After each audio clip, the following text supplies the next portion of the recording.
Hello, good morning mga kabigday. Kumusta po kayo? Please follow and subscribe po kayo sa aking YouTube channel At doon po kayo tumingin sa community sa YouTube, okay? Meron din ako mga post doon sa community YouTube. Dapat nandoon din kayo, okay? So please follow, like and share, okay? Maraming salamat po. So kahapon pala na, congratulations sa mga winners kahapon. Lumalabas po sa STL yung 143, 110, lahat po, no? Mga STL lumalabas din, at saka sa 3D National. So dito baka swertein po kayo ngayon sa January 5, 2024. Baka swertein po tayo ngayon.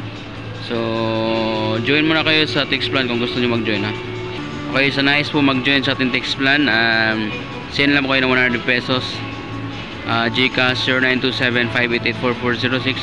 At text po kayo kung nakasend na po kayo. Send lang yung reference or for confirmation, mag-text lang po kayo dyan sa number na yan, para po kayo ay ma-save sa cellphone, sa contact number.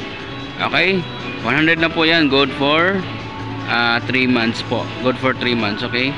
So I'm sure sa 3 months babawi din kayo dyan. Okay, so ito po, recap muna tayo kahapon. Alright, so recapping muna tayo kahapon.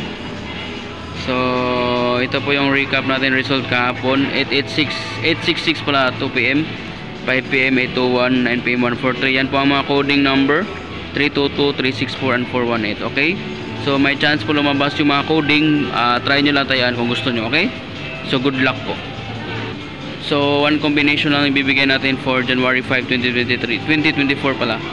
So VIP number 551 po, okay? 551. So coding po yan 774. So kahapon nag-target pala yung 449 natin sa STL. Okay, at saka yung 110. So congratulations sa mga naka-target, naka-maintain po sa STL po. So yan po 551774 target rumble. So all draw po kayo. Good luck po mga kabig time. Maraming salamat and God bless you all. Bye bye and thank you.